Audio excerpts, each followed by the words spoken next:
Em 1814, enquanto o conflito no Atlântico Médio e na costa leste se desenrolava, a Grã-Bretanha voltou seus esforços para o sul, com foco estratégico na Louisiana.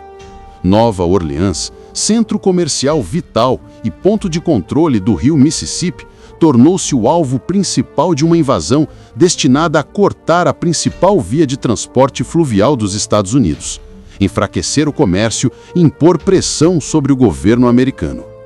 A invasão britânica do Sul começou em dezembro de 1814, quando tropas desembarcaram na região próxima a Lake Borgne, enfrentando uma combinação de condições geográficas desafiadoras, pântanos e vias de navegação estreitas. A logística britânica, que exigia transporte de suprimentos e artilharia pesada, encontrou dificuldades significativas devido à complexidade do terreno e às intempéries do inverno. As autoridades americanas, cientes da ameaça, encarregaram o comando da defesa da região a Andrew Jackson, general emergente e figura central da estratégia de resistência norte-americana. Jackson, veterano das campanhas indianas e da fronteira ocidental, trouxe experiência, disciplina e autoridade para organizar a defesa improvisada da cidade.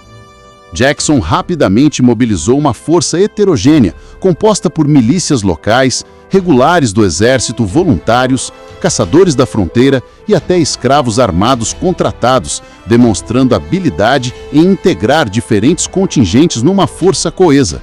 Seu cômodo inspirava disciplina e coesão, elementos cruciais diante do avanço britânico.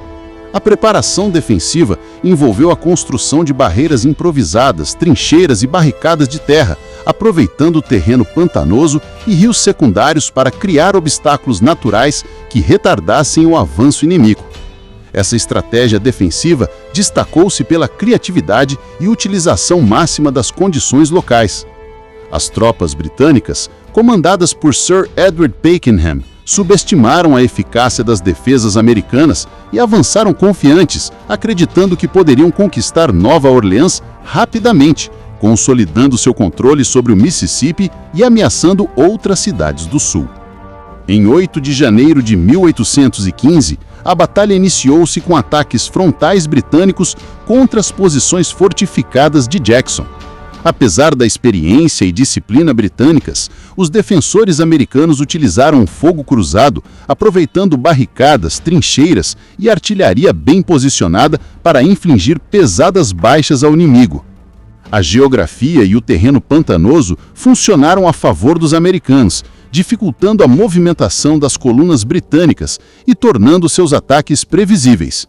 Jackson explorou cada vantagem local, utilizando a hidrografia e obstáculos naturais para maximizar o efeito defensivo de sua pequena força.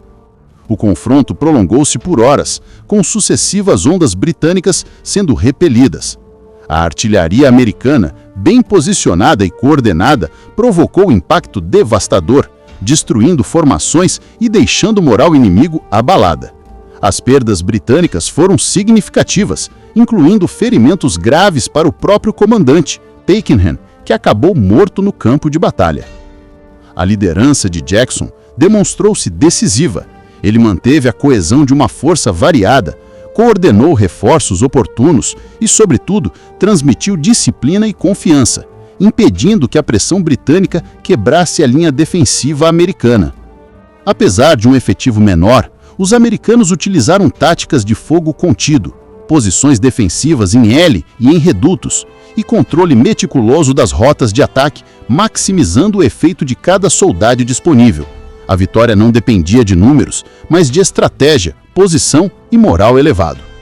Quando o conflito terminou no campo de Nova Orleans, o impacto psicológico da vitória americana foi profundo. A derrota britânica, infligida por tropas diversas e menos experientes, reforçou a narrativa de resiliência nacional e de capacidade de defesa da soberania dos Estados Unidos, mesmo contra uma potência global. Surpreendentemente, a batalha ocorreu semanas antes da assinatura do Tratado de Ghent em dezembro de 1814, que formalmente encerrou a guerra. O desencontro de datas não diminuiu o efeito da vitória. Pelo contrário, ela amplificou o prestígio de Andrew Jackson e elevou a moral nacional, transformando Nova Orleans em símbolo de triunfo e determinação. A batalha provou a eficácia da coordenação entre tropas regulares, milícias e voluntários e mostrou que liderança competente e conhecimento do terreno podiam superar adversários superiores numericamente e em experiência militar.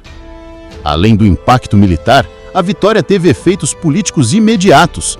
Jackson tornou-se uma figura de proeminência nacional, cujo prestígio se estenderia para além do campo de batalha, influenciando sua futura carreira política e a narrativa de unidade americana após a guerra.